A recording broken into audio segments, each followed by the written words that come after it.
Olá pessoal, tudo bem com vocês? Então, gente, hoje concluiremos o caderno 3 para na próxima semana darmos início ao caderno 4 e ao bimestre 4, né, consequentemente. Então, hoje falaremos um pouco sobre indústria cultural e sociedade de consumo. De início, o autor aqui do livro, ele já faz a seguinte pergunta: o que é indústria cultural? E temos a seguinte resposta, né? É um termo, né, desenvolvido em meados do século XX que diz respeito ao modo como vários produtos culturais, como os livros, filmes, músicas, são concebidos com o objetivo de gerar lucro e consumo em grande quantidade, difundidos pelos meios de comunicação de massa, como jornais, televisão, internet, etc., e propagandas.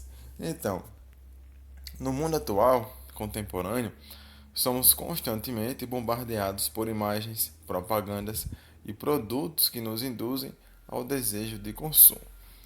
E compreender melhor como funciona a indústria cultural, os meios de comunicação de massa e a sociedade de consumo nos capacita para nos posicionarmos de forma mais crítica e consciente diante de um cenário que estimula o consumo exacerbado e a sensação de felicidade vinda da posse material. Portanto, é uma sociedade muito voltada ao ter, né? Então, o conceito ou ideia de indústria cultural foi estabelecido primeiramente, né, na obra Dialética do Esclarecimento por Theodor Adorno e Max Horkheim, né, ambos da Escola de Frankfurt, na Alemanha, Escola de Filosofia e Teoria Social. Em seus estudos, os autores relacionaram o sistema capitalista com o desenvolvimento tecnológico e o consumo cultural massificado. Adorno e Hockenheim, afirmavam que os meios de comunicação de massa criavam necessidades de consumo que nem sempre eram reais e necessárias para a vida das pessoas, né? Construindo ideologias e manipulando os pensamentos e desejos da população. E é o que acontece até os dias atuais, né? O que promove a alienação. Portanto, para os estudiosos, né, a indústria cultural prejudica a cultura, seja culta ou popular, pois de certa forma promove uma alienação, né, que é a falta de atenção ou de interesse que causam indiferença em relação ao que acontece na sociedade ou no meio social. E essa alienação acontece de forma cultural, tá? Então, a indústria cultural, ela apresenta constantemente seus produtos como novidade para estimular o mercado de consumo. É a obsolescência programada, certo? Ao mesmo tempo que a comunicação em massa divulga esses produtos para a maior parte da possível de pessoas e, em certa medida, democratiza o acesso aos produtos culturais, ela faz com que as pessoas não reflitam sobre o que realmente estão consumindo. E assim, compra-se apenas porque são produtos da moda e dessa maneira o sujeito deixa de ser autônomo, né, independente em suas escolhas, porque na maioria das vezes não percebe o que realmente é importante ter em sua vida e age por impulso ou sem pensar criticamente, tá?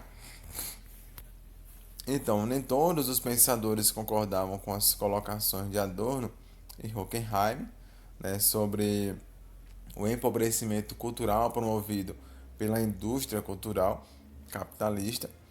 E para Humberto Eco, ainda que estabeleça uma padronização de produtos a serem consumidos, a indústria cultural não consegue dominar os meios como cada cultura se apropria desses produtos, pois cada cultura constrói a própria forma de percepção do mundo.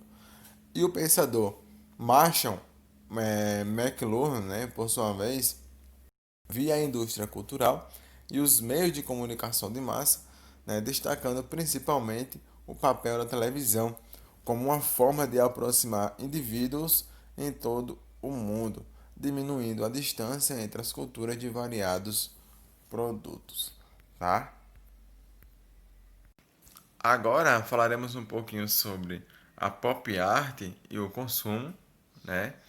Então, na década de 1960, surgiu um movimento artístico denominado pop art, que propôs a denúncia do caráter consumista da sociedade e estimulou a reflexão sobre o tema. O próprio termo, né, que dá o nome ao movimento pop, vem da palavra popular, pois os artistas pop, né, utilizavam o que era popular entre o público para a construção de suas obras. E Andy Warhol, né, um dos principais artistas do movimento, se apropriou de embalagens de produtos amplamente conhecidos, né, e consumidos e de imagens de celebridades para criar suas obras, tá? Como essa aí de Marilyn Monroe, tá? Então, alguns de seus trabalhos apresentam uma série de objetos e imagens remetendo-se ao processo de produção industrial. E na obra ao lado, né, que eu já falei anteriormente, de Mary Monroe, o artista, né, ele utilizou a sua imagem para fazer uma série de serigrafias ou impressões, né, por meio de uma tela vazada. E Howell, né, escolheu, não à toa, uma atriz mundialmente conhecida e uma técnica que possibilita a vasta impressão de uma mesma imagem.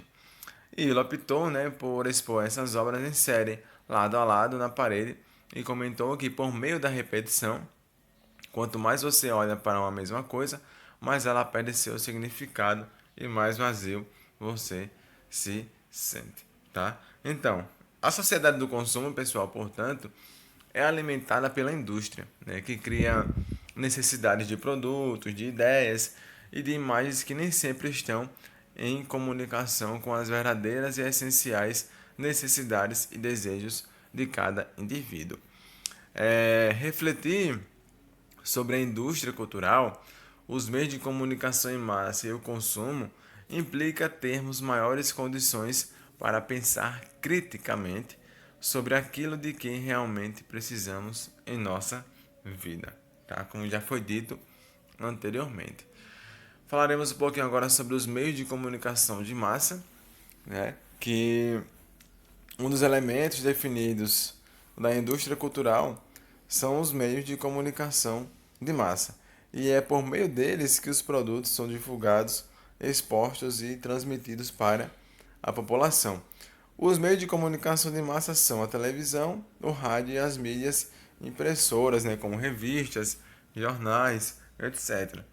E apesar de poderem ser usados como forma de alienação, de incentivo ao consumo e de manipulação ideológica, também é possível compreender os meios de comunicação como espaços de produção cultural e de aproximação entre os povos e cultura. E esses meios de comunicação, eles têm um grande poder de persuasão e convencimento, né? Mas igualmente de acessibilidade às várias camadas sociais, o que permite sua utilização também para a educação, formação cultural e a mobilização social. A seguir, estudaremos um pouquinho sobre cada um desses meios. O primeiro é o rádio, né, que foi fruto, né, de várias pesquisas que culminaram no aparelho criado pelo físico italiano Guglielmo, né, Marconi, no ano de 1896. E o rádio ele revolucionou os meios de comunicação, pois possibilitou a comunicação à distância.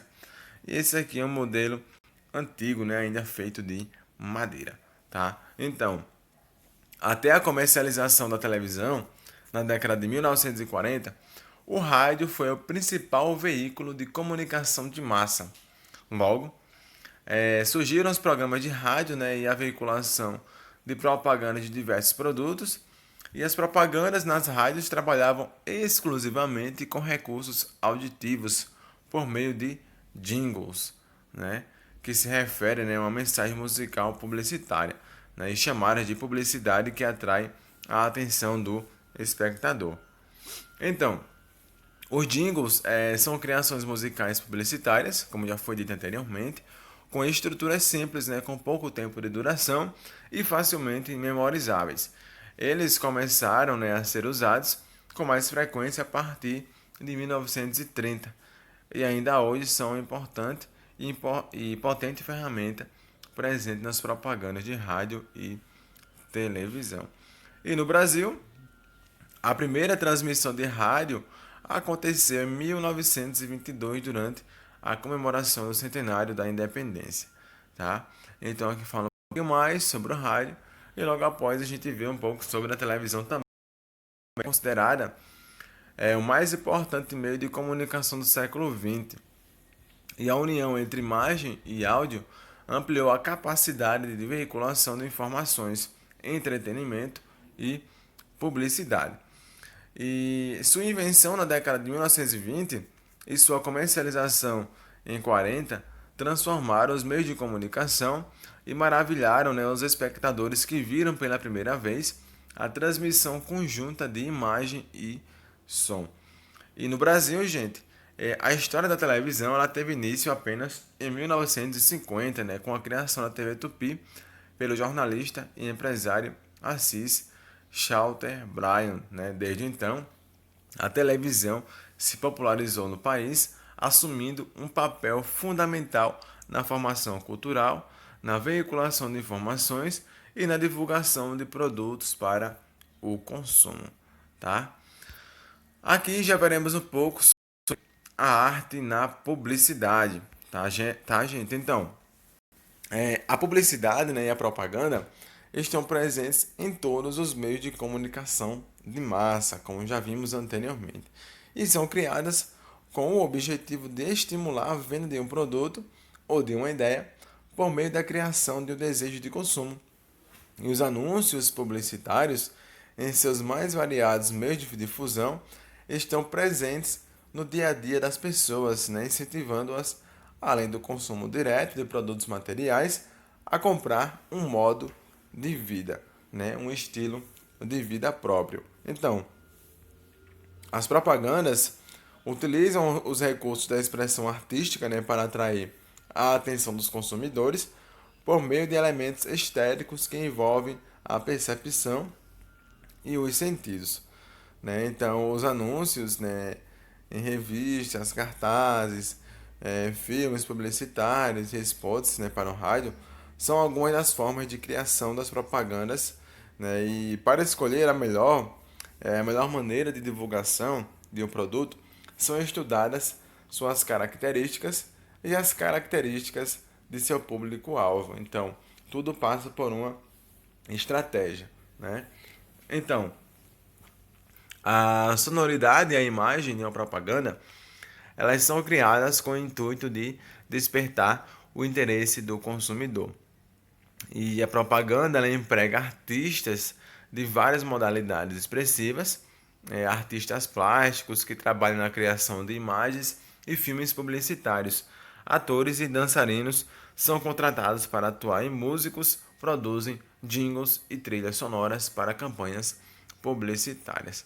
Então eles fazem tudo isso, né, de forma cuidadosa e planejada apenas para seduzir o público ao qual se destinam, né, esses produtos.